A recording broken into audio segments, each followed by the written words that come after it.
Okay, so lesson 2 in this series, Grace in Romans, and this lesson, Renouncing of Grace, part 1.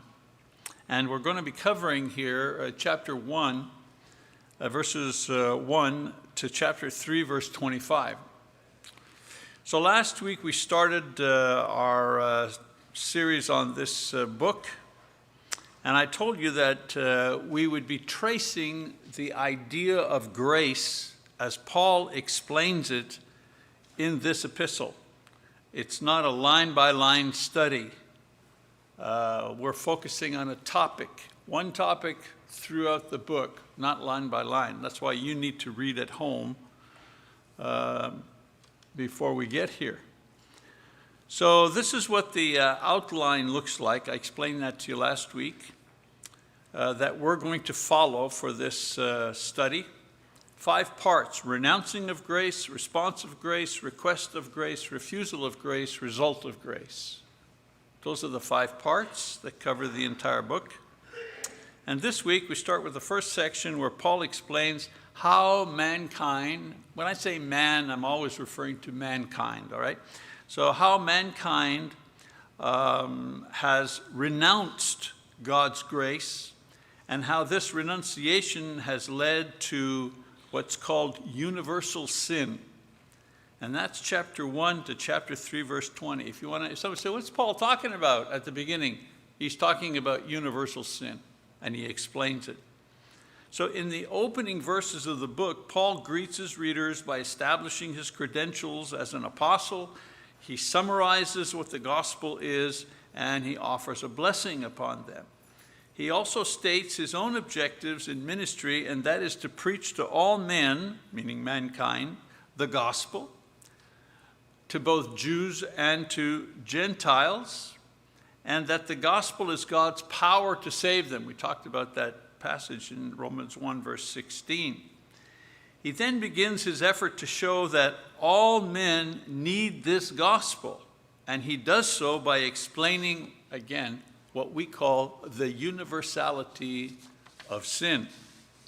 Now, before we examine Paul's teaching on the universality of sin, we need to look at an opposing view called, quite naturally, the universality of salvation, or by its more modern name, pluralism.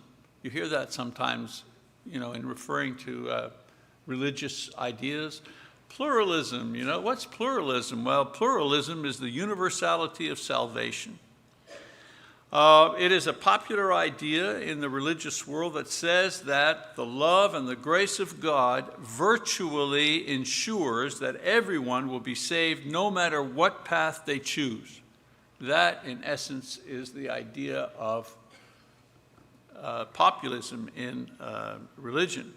In diagram form, here's what this teaching looks like. There we go. All religions lead to God. All religions lead to God. Each religion is distinctive because of culture, geography, and history. However, all are capable of leading a person to God, and thus salvation. You hear that all the time. People say, well, it doesn't matter if you're Hindu or Muslim. They all lead to God, just different ways to get to God. Well, that's universality of salvation, pluralism. Okay? And it's a very comforting thing. Well, why? You have no responsibilities. Everybody's going to heaven, so. Now, some Christian pluralists teach that every religion is really a form of underdeveloped Christianity, that when that particular religion matures, it will eventually lead them to Christ. You see what I'm saying? And so Islam is really just an immature form of Christianity. And if they finally, work it all out, they'll eventually get on the Christianity track and get to heaven. One of the ideas that is out there. Now, we also have a universality, or the pluralism idea, within Christianity as a whole. Major Christian denominations have a smaller version of pluralism that says that all churches lead to heaven, but not all religions lead to heaven. You get what I'm saying? In other words, some pluralistic idea, but it's the same pluralistic idea, but it's restricted to Christianity only. So if you're wondering what this diagram is, it's a tree. You know, Christ is the trunk, and all the branches are all the different Christian, quote, religions that exist in the world. The Mennonites, the Anglicans, Orthodox, the Catholics, Jehovah's Witnesses, Mormon, whatever you got. It's just a branch of Christianity. All the branches are in the tree, and so therefore all the branches lead to heaven. Same thing. Universality of salvation, except within Christianity.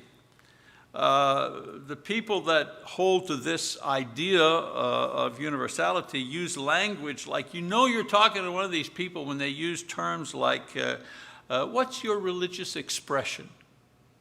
You know who you're talking to when they ask you that question.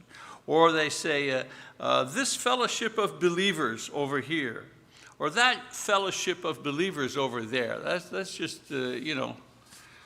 that's just another way of expressing this idea of universality of salvation, the doctrine of universality. These ideas, however, are easy to understand. They're also very attractive. You don't feel bad. You feel good about this. It's a feel-good thing. Why? Well, you don't condemn anybody. It's hard to condemn people. It's hard even thinking that people might be condemned. But, with this idea, you don't have to worry about that. It's more loving. That's real love. The only problem is, there are two problems actually. And the first problem is, it's illogical. It's not logical. It is illogical that God, who is perfectly logical, would give different and even contradicting information about himself and how to reach him to different people simultaneously. For example, Eastern religions like Hinduism and Jainism and Buddhism and all of those, they teach that man is responsible to reach a state of perfection. They call it different things, nirvana, moksha, there's all different names, but it's the same thing. So man is responsible to reach a state of perfection and union with the force of life. And how do they do it? Either through a cycle of incarnation, you keep trying lifetime after lifetime after lifetime after lifetime, you get better every lifetime, and if you don't, you go lower, you're a man, but then the next time you're a sheep, and then the next time you're a turtle, I don't know. It goes round and round. And union with the life force through either a cycle of incarnation, as I said, personal effort, and or acquiring special knowledge and insight through meditation and self-denial. I'm generalizing here, but these ideas are, they're in every one of these religions. They just have a different covering, different history, different geography. Western religions, like Judaism and Christianity and Islam, these are Western religions. They teach basically that God helps man to come to him, that he dies once, and then God judges each man. It's a similarity between Western religions. Eastern religions see God as a force without personality or will. Western religions see him as a sovereign, intelligent being. Eastern religions are inclusive. Therefore, all religious beliefs, in other words, all of them are okay. Western religions are exclusive. Only one religion is true. That's the difference between Eastern and Western religions. The point here is that the information about Hinduism will not lead a person to the same God and the same result as the information on Islam or even Christianity. A logical God does not purposefully give conflicting, illogical, and confusing information about himself. Universality would be true if in studying each religion, they basically gave kind of the same information, perhaps in different ways, dressed up in different garb, but that's not the case. You follow the instructions of Hinduism, they will not lead you to the Christian God. You follow the instructions for Christianity, they will not lead you to the Hindu God. The second argument against universalism is it's unbiblical. That's from a Christian perspective. The Bible, and especially the book of Romans, has a very exclusive view of the Christian religion. It does assure all Christians that they are positively and completely saved forever and ever and ever, but the Bible also emphatically declares that those who are not Christians will perish. Not the most popular doctrine, not the easiest one to accept, even for Christians. Nevertheless, it's what the Bible does teach. It's for this reason the Christian religion was so despised in the beginning and continues to be despised today. When all the religions were inclusive, you could be a collector of gods and religions. The more you had, the better it is. But then the apostles showed up, and what did they say? And there is salvation in no one else, for there is no other name under heaven that has been given among men by which we must be saved. The apostles came along and said there's only one God and there's only one way to God, and it's through Jesus Christ. Every other avenue is a dead end. Do you think people enjoyed hearing that? That didn't make them popular. They weren't martyred because Christianity was a new or different religion. They were despised because the disciples of Jesus dared to say it was the only religion. That's why they killed them. That's why they continue killing them today. If you're a Christian and you live in India, you're in danger, because the Indian government is using the religion of Hinduism, which is the traditional religion of India, and they're using it much like the Roman Empire used emperor worship. The Roman Empire was spread all over the place, so they wanted to bring together the Roman Empire under one idea, and they came up with the idea of emperor worship. It wasn't about religion, it was about politics. They wanted everyone with the same mindset, so they enforced emperor worship. Well, in India, the largest population now in the world, they have so many people, so many different things, so many different subgroups, and so on and so forth. How do they bring all of these people together with one mindset, India forever? How do they do that? Well, through religion, through Hinduism. That's what they're doing. And so in a village, Hindus go and they burn down the Christian church and they kill the Christians and they shoot them out of town. There's no pushback on that. Oh well, too bad, so sad. The only ones who are outraged about that are American Christians, but there's nobody in the Indian government that's outraged about that. Why? Well, that's fine. That's good. That takes away any opposition to our religion. Anyways, I digress. So the first 3 chapters of Romans explains why and how this is so, and sets the stage to explain why Christianity is the only religion that deals effectively with this. So in Romans 1-3, Paul, among other things, describes man's true condition.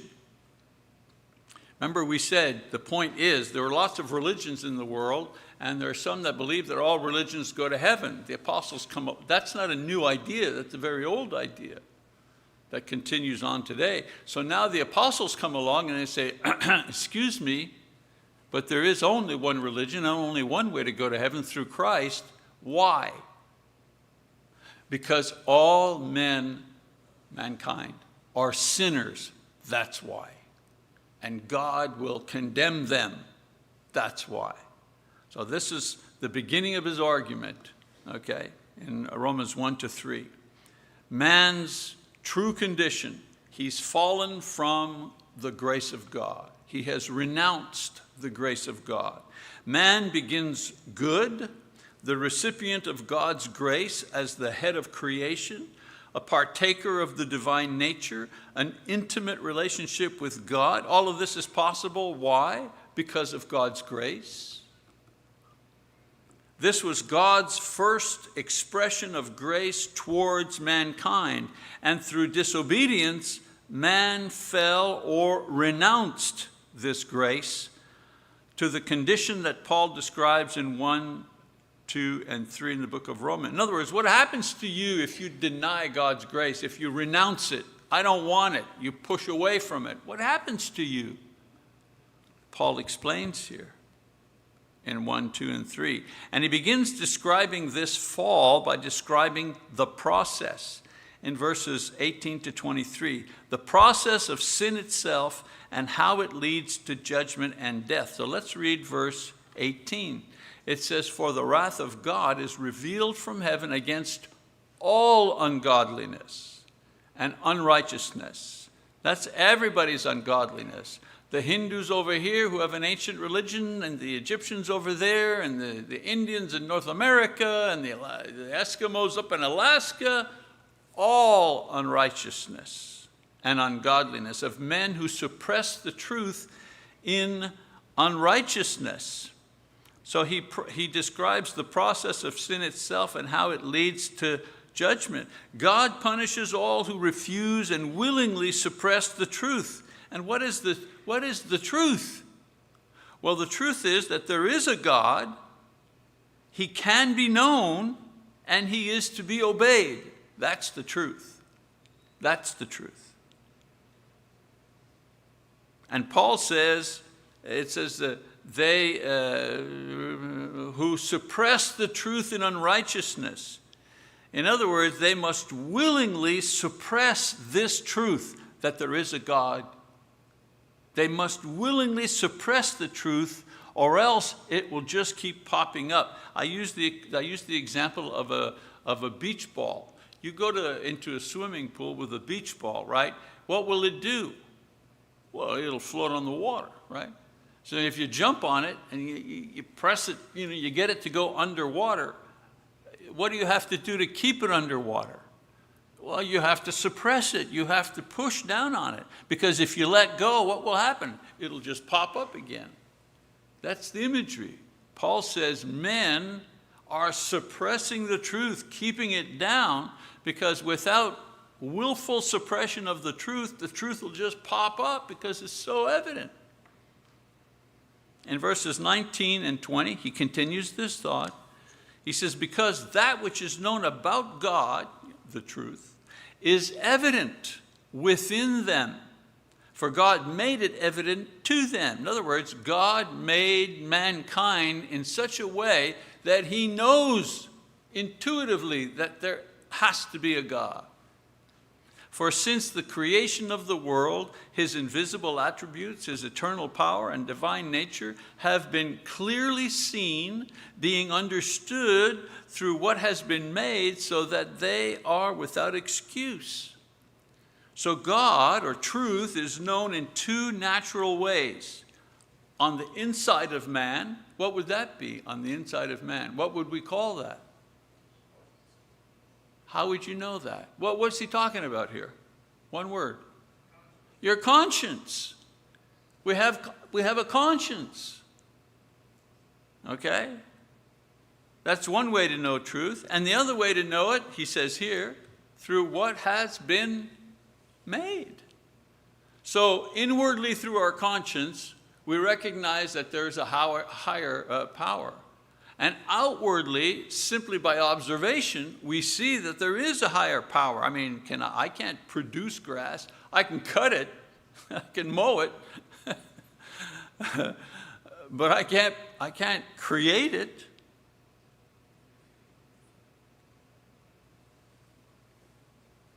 So there are two witnesses, as Paul says, that are so overpowering that nobody can plead ignorance. Then in verses 21 to 23, and I'll summarize this here in a minute. It says, "For even though they knew God, they did not honor him as God or give thanks, but they became futile in their speculations, and their foolish heart was darkened. Professing to be wise, they became fools, and exchanged the glory of the incorruptible God for an image in the form of corruptible man, and of birds, and of four-footed animals, and crawling creatures." So rather than responding to a fundamental truth that man has always known was there, historically, collectively, and individually, man has always known that there is a God, because God put the presence of himself within man, his conscience, and the creation itself. Now, knowing that there's a higher being, knowing that there's a God, doesn't tell you what he's like, or what he thinks, or what he wants, all those details. But you can't deny that there's a God. Some greater power must have made all of this. Okay. The fact that only 30% of the population of the United States goes to church is a testimony to the idea that people continue to reject God's grace. And so, even though, he says, man has always known, he says they have refused to acknowledge and honor God. They have refused to be grateful, even when he did acknowledge him. And they chose rather to worship baser things expressed in pagan religions, seeing in these a wisdom devised in their own minds. The pagan religions are always invented by human beings, not God. So instead of letting the truth emerge, Paul says man has chosen to pursue the courses above. Now in verses 24 and 25, he says, "Therefore, because this has happened, God gave them," who's the them? Well, the ones that suppress the truth, that refuse to recognize. God gave them over in the lusts of their hearts to impurity, so that their bodies would be dishonored among them. For they exchanged the truth of God for a lie, and worshiped and served the creature rather than the Creator, who is blessed forever and ever. Amen. So the net result was that God did not intervene and permitted them to sin to their heart's content. You want to renounce me? You want to reject me? You don't want to accept all the witness that I'm giving you that I exist? You want to pursue your own religious ideas? You want to go your own way? God says, have at it. Go for it. I'm not going to stop you. Why?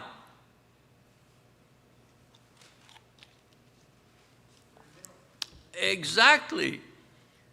I call it absolute free will. Drives some people crazy when I use that term. Absolute free will. Why do I call it absolute free will? Because God has given to mankind the absolute ability to reject him. Talk about the power of your own free will. You're allowed to say no to God. Now, there are consequences, of course, but you can still say no to God. No, I don't want you. No, I'm not obeying you. No, I'm not doing what you say. Or yes. And when you say no to God, he lets you go. So the net result is that God did not intervene and permitted them to sin to their heart's content. Paul, in the final verses, describes some of the sins that this fall from grace and process of sin led them to. And he's not describing, a single person or a nation, but the natural progression of humanity that forsakes God. What is it? Refusal to acknowledge God as God. It starts there. Refusal to respond to God with thanksgiving. which I call the first sin. And then the creation of gods devised by human minds to fulfill the need of the human soul for the true God. The problem is, man has been designed in such a way that he will search for God. Otherwise, we wouldn't have paganism, we just have atheism. No God. You know, why? I don't need to worship. No, but why do we have so many pagan religions? Well, because mankind, he's wired to look for God because he can't deny that there is a God. And then the downward plunge into active evil. In a historical sense, the process is as follows. In a macrocosmic view of history, okay, so we're taking the big picture, okay? What does this fall from grace look like in a macrocosmic view? Well, it looks like this. The process of the fall from grace historically, it's cyclical, it's not linear. It's not this, and then the end. It's not that. It's cyclical. So you have God's grace is offered to you.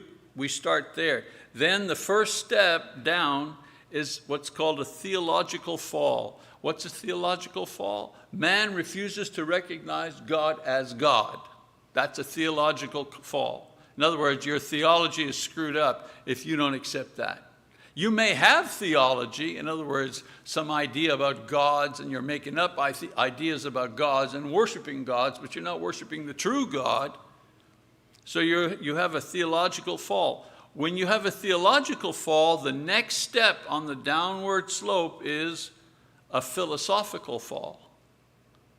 Because if your theology is wrong, then your thinking is wrong about other things. All kinds of philosophies begin to, be developed and spouted. Because if you cannot think right about God, then you can't think right about man and the world. So you have a philosophical fall. And once you have a philosophical fall, the next thing, in the downward thing, is a moral fall. You begin to do things that are not approved by God, that you have allowed yourself because of your fall.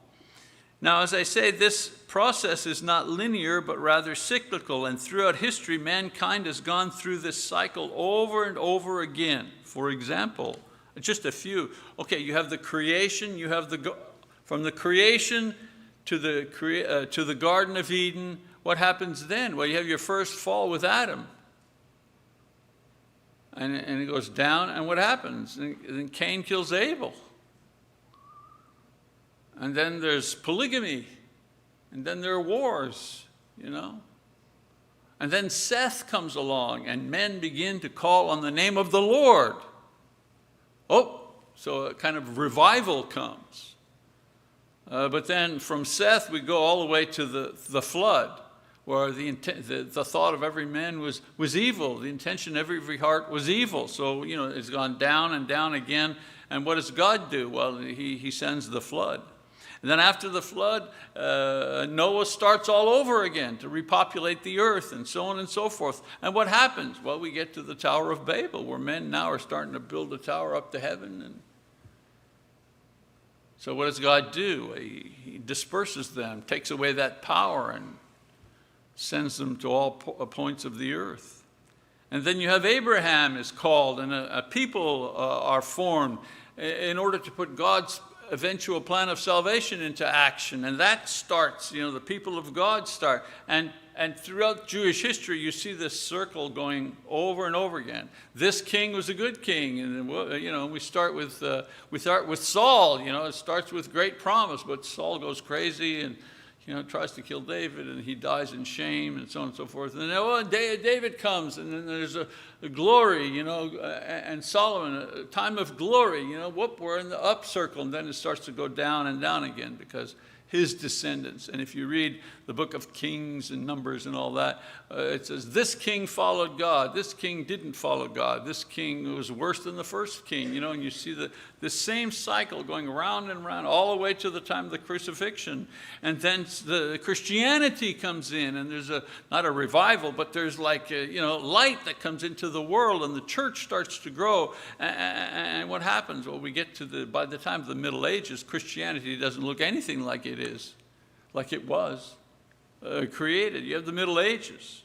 And then what do you have? The Reformation. The Bible is brought back, the word only. And so we have an awakening. We have a Reformed church. We have new zeal. The Bible, we're at the top of the cycle again. God's grace being distributed. And then what happens? Well, we get to the Enlightenment. And now, the Enlightenment is the demonstration of a philosophical fall. The Enlightenment, man is enlightened, and we get all kinds of new philosophies coming, pragmatism and all the different philosophies. You have all the different philosophers that try to explain the existence of the world with no reference to God. And what does that do? Well, we go into a moral fall. Then we have the Restoration, the Great Awakening, mostly in the West, where that brings us to the present. Again, I've really shortened this thing here. And now, the cycle continues. It's going down. And where are we? Well, just take a look. Men are women, women are men. And people actually debate this idea. They debate it. Can a man have a baby? Can a man have a baby? If you would have said that 100 years ago as a debate question, you'd have been thrown out. They wouldn't even talk to you. But now it's a legitimate question for debate. Do you see the philosophical fall there? So we see the cycle in modern history in the 20th and 21st centuries. The theological fall came with the rejection of the Bible and the inspiration in most mainline denominations the last 50 years, spearheaded with scholars of what's called the high critical method. In other words, they saw the Bible only as a piece of literature and not as an inspired document. These teachers, this higher criticism in many of the universities in the world, these influenced the writers and the ministers and the leaders of mainline denominational churches to begin to reject the Bible's authority and rely more on social and psychological sources for ministry and models, church models, moral issues. The Lutheran Church ordains active homosexuals because it no longer considers the Bible as authority. They say, how can they do that? Well, because the Bible is no longer the inspired authority. Well, if the Bible is no longer the inspired authority, you get to do what you want to do. And then there's the philosophical fall, occurred simultaneously with the great thinkers establishing the idea of relativism as a new basis for thinking about ourselves and our world. Relativism has many variations, but basically it says that the only rules that one is bound by are those one creates for himself. We see in this thinking expressed in pro-choice movement, for example. The pro-choice movement would never happen had not the philosophers come up with the idea of relativism. No one can impose a standard on the individual that he or she has not chosen for himself or herself. And so the ability to choose trumps God's command that thou shalt not kill. Social laws are valid because they have been chosen by the majority. They have no value in themselves. We believe that basic laws should be there because they are naturally good. So government and politics and law is very important in a relativistic world, because these are the only vehicles to establish what a society is to be. We don't look at the Bible anymore to guide what a society should be. Now the politicians and the lawyers and the judges, they decide what society should be. So if 9 judges decide that 2 men can marry each other, and that's a legal thing and society ought to accept it, that's it. That's it. If 9 judges decide that babies can be killed within the womb, that's it. If they then decide you can kill them once they're outside the womb, if you decide you have the baby and you say, you know, I don't think I really want this baby, you can put it to death. If 9 judges decide that that's okay, then it's okay. Doesn't matter if the Bible says, thou shalt not kill. That doesn't matter anymore, because we don't use the Bible anymore. We use human beings to figure out what our laws are going to be. That's what a philosophical fall is. That's my point. It leads to a moral fall. Why? Because man, does not know how to lead the way.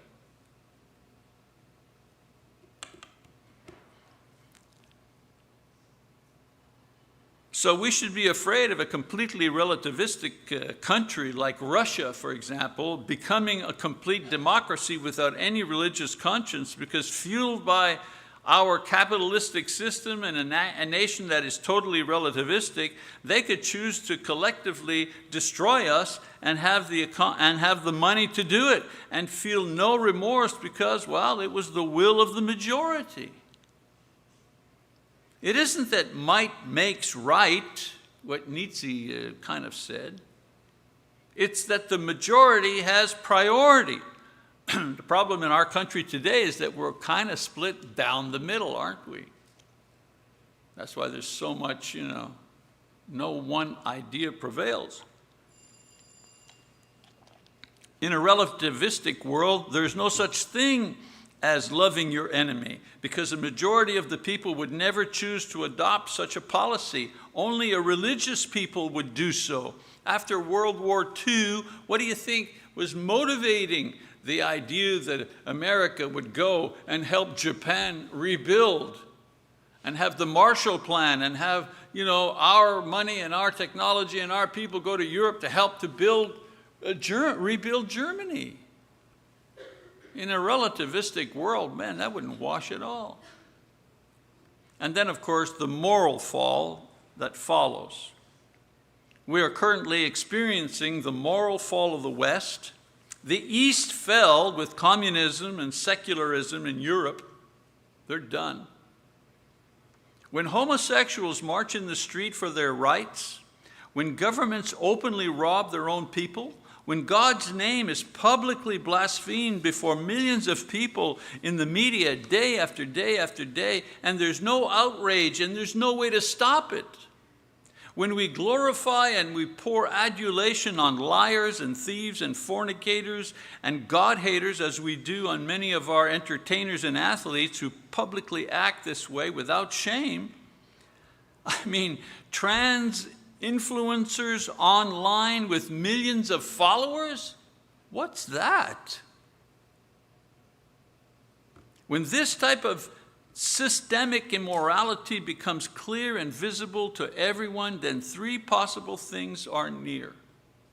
What a crazy world we live in. The world gives 1 day of honor to Jesus Christ, and I say honor, Christmas. 1 day of honor to Jesus Christ, the Savior of the world. 1 day. But homosexuals get a whole month? Are we nuts or what? What's wrong with us? So, when this type of systemic immorality becomes clear and visible to everyone, then 3 possible things are near. First, the end of the moral fall. We're nearing the end or the bottom of the moral fall. You can't go much lower when child molesters claim that they were born that way and they shouldn't be penalized for their behavior, which is what's happening. And people say, oh, that'll never happen. Well, I'm old enough to remember when the idea of gay marriage was brought up, and people were saying, oh, that'll never happen. I mean, come on, people know that two men can't get married, two women. That'll never happen. Well, yeah, well, guess what? And this is my own little prediction here for what it's worth, but the day that they legalize and accept pedophilia in this nation, then you can believe that we're done. Then you can believe that we're done. But just from a big picture stance here, we are, in that cycle, theological fall, philosophical fall, moral fall. We're in there. We're in the moral fall part, okay? So one thing can happen. It'll be the end. Second thing that can happen, we're near the beginning of another period of God's grace as the cycle begins a new phase of history. This is seen in the working of the Holy Spirit, strengthening the church to grow dynamically. Spiritual and moral fervor is felt for Christ.